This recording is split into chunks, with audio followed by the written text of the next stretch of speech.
우리의 심령 속에도 우리 하나님을 찬양하는 영이 터져나왔으면 참 좋겠다 싶습니다. 오늘 우리가 이런 말씀을 가지고 교회란 무엇인가 라는 제목으로 함께 은혜를 나누려고 합니다. 4월은 교회 사랑의 달인데 교회가 무엇인지를 알아야 바로 사랑할 수 있지 않겠습니까? 여러분, 질문하면 답이 나옵니다. 그죠? 교회가 무엇인가? 교회란 무엇인가? 오늘 이 질문을 가지고 우리가 계속해서 말씀을 듣다 보면요, 우리 속에 교회가 무엇인가에 대한 답이 나오게 될 줄로 믿습니다. 이 교회가 무엇인가라는 답이 문제가 어려우면요, 이렇게 생각하시면 돼요. 우리 성도는 무엇인가? 나는 무엇인가? 이렇게 생각해도 틀리지 않은 질문일 것 같습니다. 오늘날 많은 사람들이요, 교회에 대해서 좀 부정적인 생각을 가지고 있습니다. 그래서 일각에 많은 사람들이 그럽니다. 크라이스트, 예스, 처치, 노. 예수 그리스도는 좋지만요, 교회는 싫다. 그렇게 말들을 하고 있는 것을 볼 수가 있습니다. 그러나 여러분, 교회가 뭔지 몰라서 이런 말을 하지, 교회가 뭔지 알면요, 이런 말을 할 수가 전혀 없다고 저는 확실하게 생각합니다. 오늘 우리가 본문에 보게 되어지면 사도 바울은 교회를 세 가지 개념으로 설명하는 것을 볼 수가 있어요. 첫째는 교회는 뭐냐? 하나님의 가족이다. 교회는 뭐냐? 하나님이 거하시는 전집이다. 성전이다. 그 다음에 세 번째 더 놀라운 개념이 하나 있는데, 교회는 공사 중에 있는 존재다. 그렇게 말하고 있는 것을 볼 수가 있습니다. 여러분, 우리가 이 교회 개념이 무엇인지를 좀 알면요, 교회를 사랑하는 것이 그렇게 어렵지가 않습니다. 알면 알수록 교회를 더 사랑하게 되어집니다. 세상은 모질게 교회를 비방합니다만은요, 그러나 여기에 우리가 도안해동할 필요가 전혀 없어요. 물론 우리 인생의 연약함이 그리스도의 영광을 손상시키는 면이 없지 않습니다만은요, 우리가 한 가지 알아야 될 것이 있습니다. 한번 더 합시다. 그러니까 교회입니다. 우리가 부족하고 우리가 연약하니까 교회인 거예요. 못난 나무가 산을 지킨다는 말이 있습니다. 이처럼 못난 사람이 하나님의 나라 교회를 지켜가게 될 줄 믿습니다. 왜냐하면요, 하나님은 약한 자를 들어서 강한 자를 이기게 하시고 영광을 받으시는 하나님이시거든요. 그럼 오늘 이 시간 우리가 교회가 무엇인가를 생각하면서 함께 받는 귀한 은혜가 있기를 주님의 이름으로 축원합니다. 첫째로, 교회는요, 하나님의 가족이다. 사도 바울이 그렇게 말하고 있습니다. 19절 보실까요? 19절에 이렇게 말씀하고 있습니다. 그러므로 이제부터 너희는, 교회는 외인도 아니요 나그네도 아니요 오직 성도들과 동일한 시민이요 하나님의 뭐라고요? 권속이라. 권속이라 말이 어려우니까 하나님의 가족이라, 그렇게 생각하면 됩니다.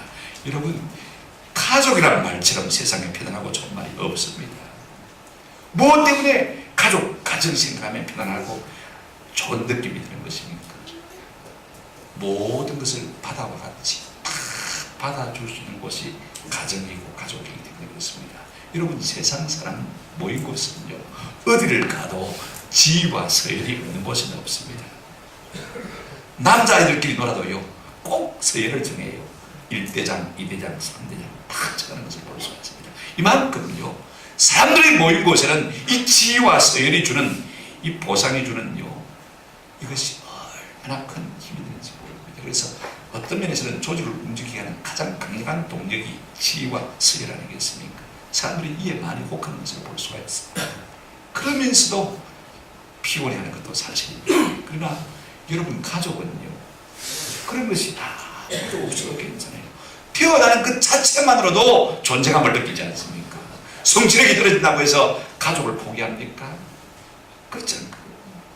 아파서 아무것도 하지 못하고 누워있기만 해도요, 건강한 사람보다 더 사랑받는 것이 가족 아닙니까?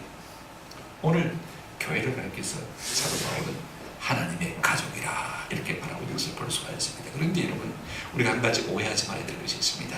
여러분, 교회라고 할 때 교회가 아닌 정의가 둘이 있습니다. 오늘 먼저 한번 본문을 보시기 바랍니다. 19절에 보시면요, 앞에 이렇게 말하고 있습니다.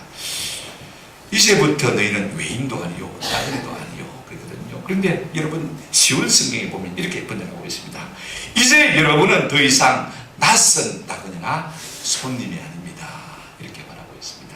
한번 더 합시다. 낯선 나그네나 손님이 아닙니다. 오늘 우리 손님으로 오신 분도 계시잖아요. 그죠? 그러나 여러분 예수 믿는 순간 우리는 아무도 서로가 서로에게 낯선다 그래야 낯선 사람이나 손님이 아닐 수가 있는 것입니다. 저는 우리 김영삼 대통령께서 하시는 유명한 말이 딱 한마디 있다고 생각해요. 한번 더 합시다. 우리가 남이가. 이 말은 무슨 말이냐면요, 성도는 결단코 남일 수가 없는 것입니다. 낯선 나그네나 손님일 수가 없다는 것입니다. 우리는 한편이라는 말씀인 것입니다. 그러니 우리가 교회 안에서 네편 가는 것은 상당히 교회에 대한 이단화적인 생각인 것입니다. 우리가 아무리 달라도요, 서로가 서로를 밀어낼 수 없는 존재가 바로 교회라는 것입니다. 그렇다면 교회인 두 가지 증거가 여기 있습니다. 19절 하반절에 보시면 이런 말씀이 있습니다. 성도들과 함께 시민이며 하나님의 가족입니다. 이 말을 다른 말로 읽으면 그렇게 말씀하고 있는 것을 볼 수가 있습니다. 정리하면 이래요. 교회는 뭐냐면요, 한번 따라 하십시다. 하늘의 시민이요 하나님의 가족입니다. 동일한 시민 가족이고, 우리 모두가 다 동등한 하나님의 뭐라고요? 가족, 식구, 권속이라는 것입니다. 여기는 차별이 있을 수가 없습니다. 내가 좀 더 배웠다, 덜 배웠다, 가졌다, 못 가졌다, 내가 좀 지위가 있다, 명예가 없다, 이런 걸 다 떠나서 모두가 똑같은 하나님 나라에 차별 없는 뭐라고요? 시민이고 뭐라고요? 하나님의 가족이라, 이런 말씀인 것입니다. 무슨 말이냐면요, 교회는 서로가 절대로 밀어낼 수 없는 존재인 동시에 품을 수밖에 없는 존재인 것을 말씀하고 있습니다. 이것이 숙명적인 교회의 정의예요. 갈라디아서 3장 28절에 사도 바울은 이렇게 말했습니다. 너희는 유대인이나 헬라인이나 종이나 자유인이나 남자나 여자나, 내가 유대인이다, 너는 헬라인이다, 이방인이다, 나는 남자다, 나는 여자다, 나는 자유인이다, 너는 종이다, 이런 것을 가지고 차별할 수가 없이 뭐라고 했습니까? 다 그리스도 예수 안에서 뭐라고요? 하나입니다. 한번 더 합시다. 우리는 하나입니다. 이걸 자꾸 강조하는 것이 교회인 거예요. 골로새서 3장 11절에 보면 조금 더 구체적인 이야기가 나오는 것을 볼 수가 있습니다. 거기는 헬라인이나 유대인이나 헬라파나 할레파나 무할레파나 야만인이나 스무디아인이나 종이나 자유인이 차별이 있을 수 없나니. 한번 합시다. 차별이 없나니. 그러므로요, 교회의 성격 가운데 하나, 가족이라는 것은요, 배타나 배척이나 구별이나 차별이 없는 것이 교회라는 사실을 우리가 볼 수가 있습니다. 오직 교회는요, 사람에 대해서 오래 참는 가족과 같은 존재인 것입니다. 여러분, 가정이 뭐예요? 내가 가면 받아주지 않을 수 없는 곳이 가정 아닙니까? 그렇죠?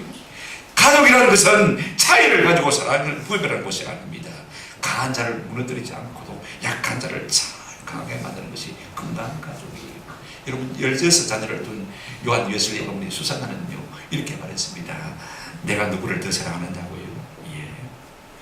아픈 자식이 낳을 때까지는 그 아픈 자식을 가장 사랑하고요, 집 나간 자식이 돌아올 때까지는 그 집 나가는 자식을 가장 사랑합니다. 이렇게 말하는 것을 볼 수가 있습니다. 여러분, 이게 교회예요. 오늘 우리 가운데 약한 사람을 가장 사랑하고, 뱉는 사람을 가장 사랑하고, 집 나간 사람을 가장 사랑하는 것, 이것이 교회인 것입니다. 초대 2세기 문서 가운데 기독교 비판에 대한 최초의 가장 오래된 문서가 하나 남아있어서 소개합니다. 셀스라는 사람, 사상가가 쓴 글인데 말입니다. 그 가운데 이런 말이 있습니다. 기독교인들은 논리나 사상을 벗어난 사람들이다. 논리나 사상을 벗어난 사람들이다. 비판하기 위해서는 말입니다. 그들은 인사도 나누기 전에 사랑합니다. 상대방이 누구인지 알기도 전에 사랑부터 한다. 그들은 반사회적인데 그 이유는 노예들을 형제라고 부르기 때문이다. 여러분, 이 말이 칭찬 같습니까? 욕 같습니까? 어떻게 들립니까? 칭찬입니까? 욕입니까? 실제로는 욕하려고 비판하려고 이 글을 썼는데, 이것이 우리에게는 칭찬입니다. 알기도 전에 사랑부터 하는 사람이 누구라고요? 예수 믿는 사람이고, 차별 없이 노예라 할지라도 서슴없이 형제라고 부를 수 있는 사람이 누구예요? 교회인 것입니다. 그것이 뭐예요? 하나님의 가족입니다. 이것이 교회의 정인 것입니다. 저는 이 같은 은혜가 우리 가족 모두에게 있기를 주님의 이름으로 축원합니다. 여러분, 교회란 것은요, 주님이 하신 말씀대로 상한 갈 때도 끊지 아니하고 꺼져가는 시기도 끄지 않는 것이 교회입니다. 누구나 용납하고 품을 수 있는 이 가족의 기쁨이 바로 교회인 것이죠. 이 같은 사랑이 오늘 저와 여러분 우리 모두에게 있기를 주님의 이름으로 축원합니다. 두 번째로, 교회는요, 예수를 전초로 하는 모퉁이돌로 머릿돌로 하는 성전이다. 건물을 비유하고 있는 것을 볼 수가 있습니다. 여러분, 남자의 일평생 로망이 무엇입니까?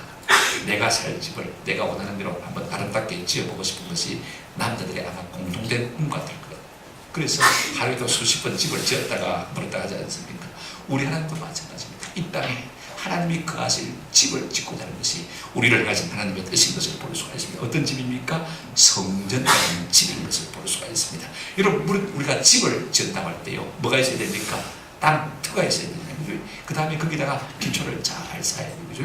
머릿돌을 씌우고 그 다음에 백돌을 쌓아가 집을 올리고 하면서 집을 이루는 것을 볼 수가 있습니다. 집은 저마다 용도가 있습니다. 우리가 살림집도 있고요, 사무실도 있지 않습니까? 공장으로 쓰기도 하고 창고로 쓰기도 하고, 또 우리가 함께 모여서 예배를 드리는 성전을 만들기도 하고 정부 청사를 만들기도 하고, 다 목적이 있지 않습니까? 오늘 어떤 집입니까? 교회를 이렇게 20절에 말하고 있습니다. 너희는 사도들과 선자들의 터 위에 세우심을 입은 자라. 너희는, 교회는 이 말입니다. 그죠? 사도들과 선자들의 터 위에 세우심을 입은 자라. 그리스도께서 친히 뭐가 되셨다고요? 모퉁이돌이 되셨느니라. 오늘 이 말씀 속에서 우리가 읽을 수 있는 것이 무엇이냐면요, 교회는 하나님의 말씀이다 라고 말하고 있는 것을 볼 수가 있습니다.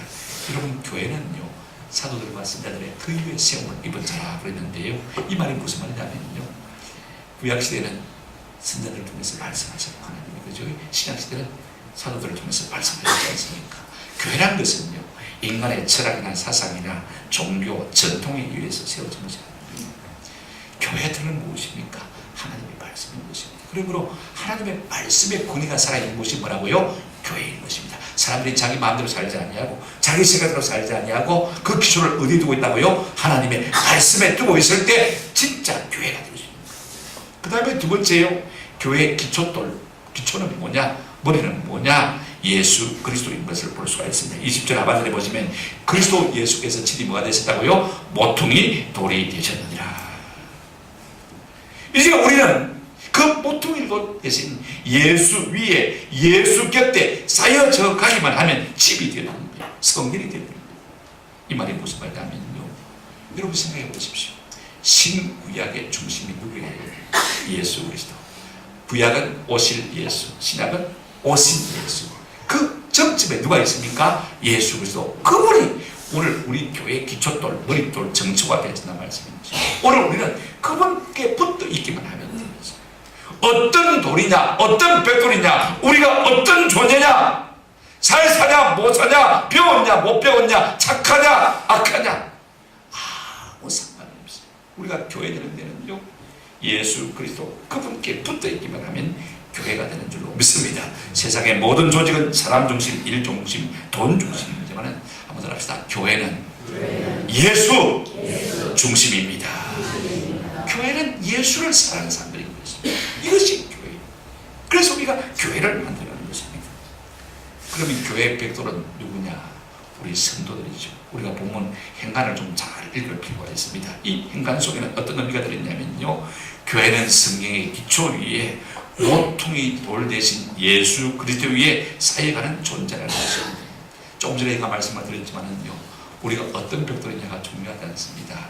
네모났느냐, 세모났느냐, 둥거냐, 깨졌냐, 뭐가 났냐, 이런 건 아무 상관이 없습니다.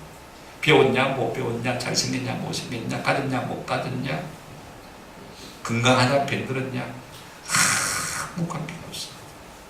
우리가 예수 곁에 내가 놓여지기만 하면, 쌓여지기만 하면 교회로 지어져가는 존재인 줄로 믿습니다. 여러분, 교회는요, 항상 복수, 성도가 항상 복수. 혼자 두고 교회라고 말하지 않습니다.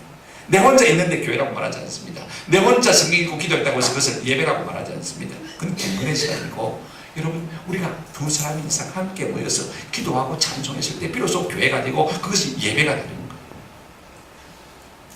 그런데 우리가 이렇게 성경의 더 위에 예수 중심으로 그 다음에 성도 중심으로 만들어지는 건물이 어떤 용도를 가지고 있느냐. 여러분, 우리가 교회를 천국 가는 대합실로 생각하는 사람들도 많이 있습니다. 그렇죠? 교회를 영적 병원으로 생각하는 사람도 참 많이 있는 것 같고, 어떤 사람들은 교회를 사회복지기관 정도로 생각하는 사람들도 참 많이 있습니다. 자꾸 구제하고 섬겨야 되니까 말입니다.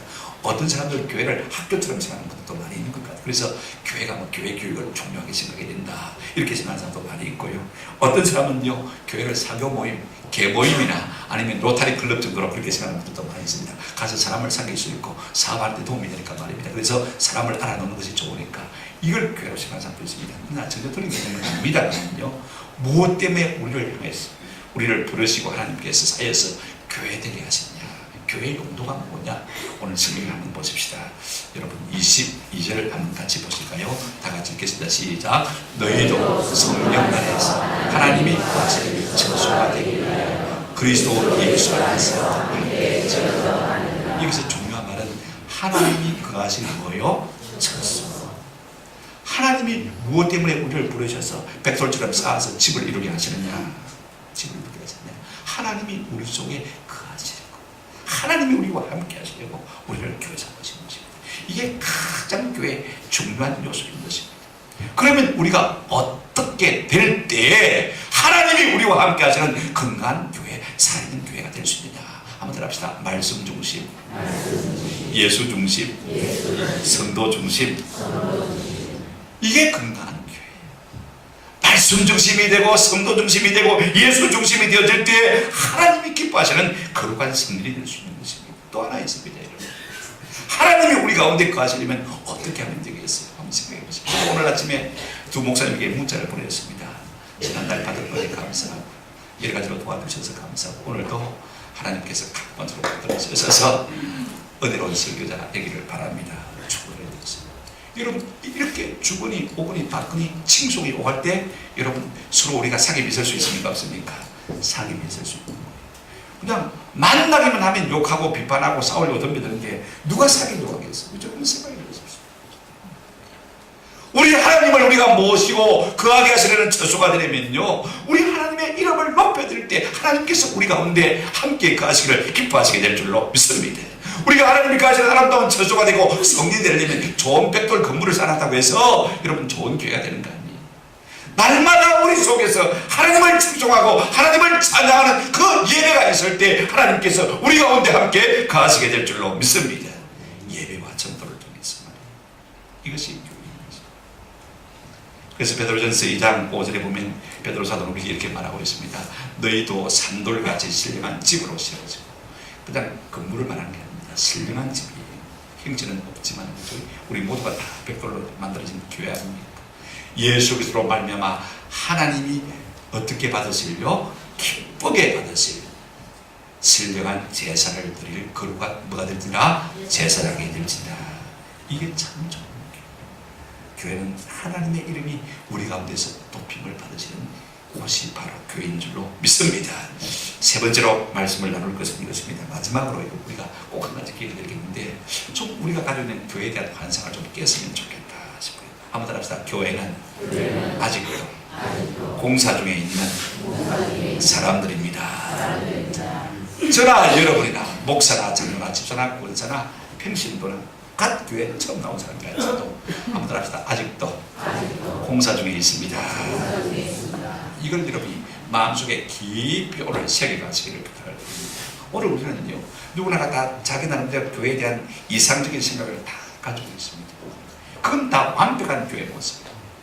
눈에 보이지 않는 천상의 교회 모습들을 우리가 자꾸 상상하고 있습니다. 그러나 여러분, 이 땅에 발을 붙이고 있는 교회는요, 불완전한 교회입니다. 아직도 공사 중에 있는 교회예요. 어떤 분은요, 제가 이렇게 글을 본 일이죠. 필립 얀스라고 하는 금세기의 기독교의 최고의 석각인 한 분이 있습니다. 이분은 그의 책 교회 나의 고민 나의 사랑이라는 책에서요, 교회는 온갖 오사리 잡놈들이 다 모인 곳이다. 강대상에서 제가 욕을 해서 참 죄송합니다만 한번 더 합시다. 오사리 잡놈들이 모인 곳이다. 깨놓고 생각해 보십시오. 여러분 한번 생각해 보십시오. 오늘 우리 피디도 우리는 얼마나 남을 많이 비판하는지 모릅니다.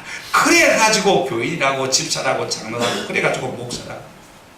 제 가족 중에도요, 한 10년 전에는 입만 열면 자기 교회 목사님 욕하더라고. 이게 교회 아닙니까? 그렇죠? 잘 빈정됩니다. 세상도요, 우리를 빈정됩니다. 야, 이거 교회 교인들 내 발가락 때만도 못한 거다. 그것도 인간들이라고. 얼마나 빈정된지 모릅니다.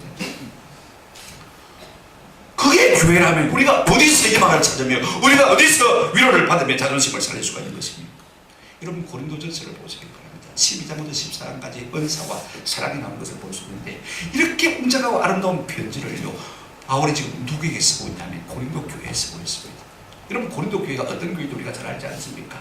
아직도 그들 가운데는 무상숭배자들이 남아있습니다. 가늠하는 사람들도 있습니다. 서로 끼리끼리 핀당을 만들고 싸우고 험담하는 사람들도 있습니다. 그러니 여러분, 시체말로 오사리 잡놈이라고 할 수 있는 것입니다. 국어사전에 보니까 이렇게 오사리 잡놈을 갖다가 뜻을 풀이했더라고. 온갖 못된 짓을 거침없이 하는 여러 종류의 잡된 무리. 저는 여러분들이 교회에 대한 환상을 깨시기를 주의 이름으로 축원합니다. 지상의 교회는 결단코 완벽한 공동체가 아닙니다. 21절에 이렇게 말하고 있습니다. 그의 안에서 건물받아 서로 연결하여 주 안에서 성전이 뭐하고요? 되어가고 된 것이 아닙니다. 되어진 과정 가운데 있는 것입니다. 그 다음에 이름은 또 무엇입니까? 22절에 보시기 바랍니다. 너희도 성령 안에서 하나님이 거하실 처소가 되기 위하여 그리스도 예수 안에서 함께 뭐 한다고요? 지어져 가느냐. 완성됐습니까? 지어져 가고 있습니까? 그러니까 무슨 말입니까? 되어져 가고 지어져 가고 있다면 아직도 교회는 한번 더 갑시다. 공사 중에 있습니다. 여러분, 공사 현장을 한번 가보시기를 바랍니다. 얼마나 소음이 많이 나는지 모릅니다. 먼지가 많이 나는지 모릅니다. 보십시오. 얼마나 쓰레기가 난잡한지 모릅니다. 시끄럽습니다. 여러분, 교회마다 시끄럽지 않은 교회가 어디 있어요? 교회 가면 말 많습니다. 우리 교회도 좀 적은 편이에요. 그죠? 조금 누가 잘못한 거면 이제 벌 때까지 달아가지고 다 씹어버리지 않습니까? 말 많이. 그래서 안 믿는 사람들은 아이고, 교회 말 많더라, 말 많더라. 뭐 저리 말 많은 거 모르겠다. 이게 교회. 공사 중에 있으니까 소음도 많고 쓰레기도 많고 먼지도 많고 복잡하고 정신없는 것이 교회인 것입니다. 보기 흉하고요. 그러나 여러분, 공사가 다 끝나고 깔끔하게 정리가 되어지고 조개까지 딱 되어버리면요, 그게 뭐예요? 나그라는 이유죠. 우리가 주의 나라가 그렇게 될 줄로 믿습니다. 이 공사 중에 있는 교회.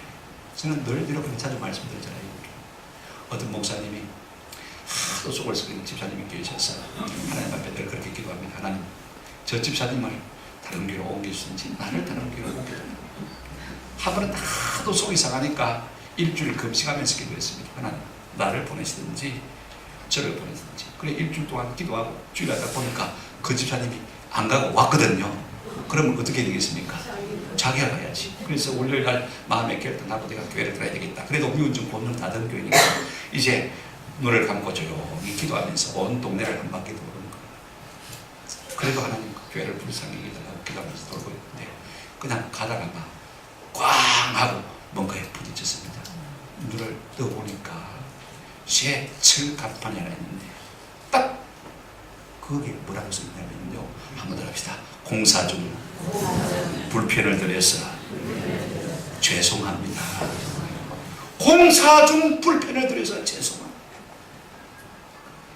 이 글이요, 마치 하나님께서 자기에게 하시는 말씀 같다는 것입니다. 그렇다. 우리가 공사 중에 있는 성도이기 때문에, 공사 중에 있는 교회이기 때문에 불편할 수밖에 없구나. 그 집사님도 공사 중에 있고 나도 아직도 공사 중에 있고, 그러니까 서로 힘들고 어렵고 불편할 수밖에 없겠구나. 그래서 교회를 옮기려고 하는 생각을 접고 인내함으로 온유함으로 목회를 잘해야 되는 그런 얘기가 있지 않습니까? 제가 김희도 목사님, 교단의 물론 목사님입니다만 돌아가셨어요. 한번 장례식 갔다가 그분을 모시고 이제 실어주는데, 여러분, 노인들은요 같이 모시고 있으면 인생에 굉장히 도움이 돼요. 제가 젊을 때 우리 목사님들을 많이 모시고 강원도 전망으로 많이 다녔습니다. 그때는요 2박 3일 동안 주옥 같은 글들이 막 그분들의 입에서 쏟아지는 거예요. 제가 그걸 다 메모를 못했어요. 이미도 목사님 부르시더라고요. 자기 교회도 집사님 한 분이 밀양에 목회를 할 때 얼마나 예를 먹이는지 주일 예배만 마치고 내려오면 사택에 들어와가지고 목사님 오늘 그것도 설교라고 했습니까? 아이고 어떤 데는 맥사도 잡는 도무지 견딜 수가 없어가지고 무측산에 올라가서 기도했답니다. 금식하면서 그도 무측산 가려면 이쪽 오른쪽에 보면 연못 오른쪽에 호수 이쪽 오른쪽에 보면 그 바위들이 많이 있거든요. 그 너럭바위에 올라가서 밤새도록 기도하고 그래도 하나님께서 나가주시는 거예요. 하나님 어떻게 하시는 거예요? 그래 토요일인데 이제 교회로 와야 되지 않습니까? 그래서 이제 올라가서 바위에 올라가서 하나님 이제 제가 내려갑니다. 응답을 주십시오. 그렇게 무릎을 딱 꿇는 순간에 하나님께서 저 산꼭대기에서 그 골짜기 사이로 나가를 굴리는 하나님의 말씀을 주시는데요. 어떤 말씀을 주시냐면요. 온유한 자는 복이 있나니 저희가 땅을 기부로 받을 것입니다. 그 음성을 듣는 순간에 이제는 살겠다 싶어서 왔어요. 일주일 동안 금식했지 않습니까? 줄 설교를 근근히 하고 이제 사택에 들어가서 죽이라도 먹으려고 하는데 그 사람이 또 왔더랍니다. 목사님 기도원에 갔다 와가지고 그것밖에 안 됩니까? 그러더랍니다. 돈 맥사를 잡더래요. 기가 찼어요. 그래가지고 목사님이 그랬대요. 다른 데 같으면 니 잡냐? 나도 잡자. 그렇게 해서 밥을 붙었을 건데 하나님께서 뭐라고 말씀해 주셨어요? 온유한 자가 복이 있나니 저희가 땅을 기업으로 받을 것이요. 이 약속의 말씀이 있는데 그거 붙던데 집사님 가만히 놔둬도 내가 죽을 텐데 말라 흔들어 죽이려고 합니까? 괜히 살자 지지 마십시오. 그러니까 집사님이 뜨끔하다고 이거 물러서 그래요. 그리고는 그냥 감동다 말도 안 하고 가버리더랍니다. 그래 이제 저녁에 예배를 준비를 하고 저녁 예배를 다 드렸더니 저녁 예배를 드렸으니까 말입니다. 또 나오려고 준비하고 있는데 그 집사님이 왔더랍니다. 이제는 순간 양이 들어와서 되어 들어와서 목사님은 제가 죽을 죄를 지었습니다. 잘못했습니다. 하나님께서 어떻게 그를 만드셨는지 모르겠대요. 그 다음부터는 가장 온전한 양이 되었어요. 그렇게 교회를 잘 세우려고 하는 것입니다. 여러분 교회예요. 양만 있는 거 아닙니다. 그죠? 이도 있고 그죠? 염소도 있고 몇 개도 있습니다. 그러나 이것이 뭐라고요? 교회다. 그래서 불필요할 수밖에 없는 오늘 여러분 우리 교회에 대해서 너무 이상적인 환상을 갖지 말고 이 땅에 발을 붙이고 있는 교회라는 사실을 꼭 기억하시기 바랍니다. 헨리 나우에는요 교회를 뭐라고 정했냐면 이렇게 정했습니다. 결코 함께 살고 싶지 않은 사람과 함께 살아야 하는 곳. 한번 더 합시다. 결코 함께 살고 싶지 않은 사람과 언제나 함께 살아야 하는 곳. 그게 오늘 많은 사람들이 절대로 우리 교회가 범할 수 없는 20가지 이유를 늘 묵상하고 늘 떠들고 늘 광고하며 다니는 교회들 참 많이 있습니다. 그렇게 하지 마시고 그게 있으면 여러분 좀 제게 알려주시기를 바랍니다. 그 문제를 두고 좀 기도하시기를 주의 이름으로 축원합니다. 교회를 자꾸 그렇게 합니다. 교회는 그럴 수밖에 없는 존재. 이걸 우리가 아세요. 여러분 이상과 현실 사이에는요 항상 개입되는 사실을 인정하는 것이 지혜요. 그것이 철이 있는 사람인 것이에요. 그럴 수밖에 없다. 이걸 인정하고 드는 사람이 뭐가 들었다고요? 철이 드는 사람인 것이에요. 그게 세려가지고 외톨이가 되면요 자기도 망하고 남도 망하고 이게 우리가 오늘 말씀에 아주 중요한 두 가지 단어가 있습니다. 21절 보시면요 그의 안에서 건물마다 한번 합시다. 서로 연결하여 성도는 연결되어서 성도입니다. 그래야 교회가 되죠. 외톨이는 결단코 성도라고 말할 수 없습니다. 여러분 성도라면 누구나 한번 합시다. 사회성이 좋아야 합니다. 아무리 내가 날 때부터 내성적인 사람이라 할지라도 하나님 앞에 은혜를 구하십시오. 하나님 내가 사람 낯가리지 않도록 좀 도와주십시오. 사람을 좋아할 수 있는 마음을 주십시오. 그래야 진짜 누가 내게 다가오나 보자. 그렇게 하지 마시고 내 잘난 것처럼 내 똑똑한 것처럼 그렇게 뽐내지 마시고요. 약한 존재는 하지 마시고 자꾸 손에 손잡는 은혜가 있기를 주님의 이름으로 축원합니다. 여러분 요즘 회사나 직장 동료들은요 스마트폰에다가 카톡에다가 SNS에다가 늘 밴드에 만들어가지고 연결하지 않습니까? 우리 교회들 가운데 우리 교회 홈페이지 안 들어온 분이 아마 제 생각에는 4분의 3 정도 안 되겠나 싶은 생각이 드는데, 여러분 홈페이지에 들어와서 좋은 사진도 좀 남겨놓고 좋은 글도 좀 남겨놓고 그저 칭찬을 할 거 있으면 하시고요. 그렇게 하시는 게 참 좋은 것 같아요. 서로 연결되어 있을 때 우리가 건강한 교회가 될 줄로 믿습니다. 그냥 지금 그냥 전해봤습니다. 무슨 어려운 일을 당한 소식을 들으면요, 한번 전화하세요. 우리 김양희 회장님 오셨습니까? 지난 목요일 그죠? 수요일날 갑자기 부친상을 받아서 목요일날 갔다 왔는데, 그런 일이 있으면 그걸 빌미로 해가지고 집사님 소식을 들었는데 못 가봐서 죄송해요. 하나님 좀 일을 주시면 좋겠어요. 그러면 그게 빌미가 버리지가 돼가지고 우리가 서로 연결되고 좋은 교제를 나눌 수 있는 것입니다. 다 부족한 사람끼리, 그죠? 그러면서 위로받고 살아가는 것이 참 교회의 모습인 줄로 믿습니다. 한번 합시다. 함께 지어져 가느니라. 여러분, 외톨이는 교회가 이걸 우리가 대구를 할 거게 다 부족한 사람. 시편 133편 1절에 보라, 형제가 연합하여 동감이 어찌 그리 선하고 하는가. 하나님께서는 우리 온 교회 성도가 다 부족한 사람들끼리 함께 연합하여 동감하는 것을 감탄하고 있는 것을 볼 수가 있습니다. 어찌 그리 선하고, 한번 더 합시다. 아름다운 것. 하나님이 보실 때 우리가 서로 연결하고 함께 되어 있을 때 그것을 가장 선하고 아름답게 보시는 하나님이신 줄로 믿습니다. 이게 건강한 교회, 하나님이 복 주고 싶은 교회예요. 오늘 우리가 이런 교회를 만들어가시는 은혜가 있기를 주님의 이름으로 축원합니다. 말씀을 맺습니다. 여러분, 교회는요, 하나님의 가족이고 성전이고 하나님이 함께 거하실 집으로 만들어 가신 것이고, 그런가 하면 공사 중에 있는 존재인 것입니다. 그래서 우리가 할 수만 있으면요, 교회를 가족처럼 편하게 만들어 가시는 은혜가 있기를 주님의 이름으로 축원합니다. 내가 돕니 네가 돕니 도토리 기적이 해봐야 자기만 외롭지요, 그죠? 내가 잘 사니 네가 못 사니 해봐야 아무 소용없습니다. 여러분, 그냥 행복하게 잘 사는 이것이 진짜 복인 거예요. 그런가 하면요, 교회는 하나님이 거하실 처소를 만들어가는 것이 교회의 존재 목적인 것입니다. 다시 말하면 어떻게 하면 우리가 하나님을 기쁘시게 할까? 예배하는 이것이 교회의 존재 유일한 좋은 목적인 것입니다. 동시에 여러분, 공사 중에 있는 교회 아직도 위안성입니다. 어떻게 되겠습니까? 불편하지 않겠습니까? 그죠? 자꾸 지르는데 아픈데, 그죠? 아프다가 고함을 질러야 돼요. 저는 리차드 로우라는 사람이 한 말이 너무 마음에 와닿아요. 한번 더 합시다. 교회는 끊임없는 좌절과 낙심을 통해 거룩하게 되었습니다.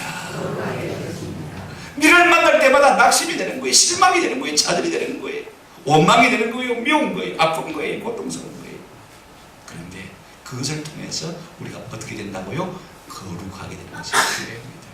여러분, 사실 우리가 저를 보고 원망하고 낙심하고 좌절하지만은요, 또 다른 사람은 나를 볼 때 저 역시 나를 보고 원망하고 좌절하고 낙심할 수밖에 없는, 우리가 다 미안해 존재입니다.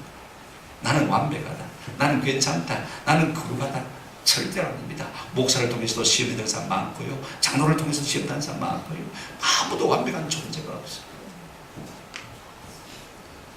교회는 끊임없는 좌절과 낙심을 통해서 거룩함에 이르는 존재다. 이 말을 여러분 꼭 기억하시길 주님의 이름으로 축원합니다. 축원합니다. 용납하고 이해하고 사랑하고 비판하지 말고 위하여 기도하고 사랑으로 오래 품고 서로 연결하고 함께 하시는 은혜가 있기를 주님의 이름으로 축원합니다. 아멘.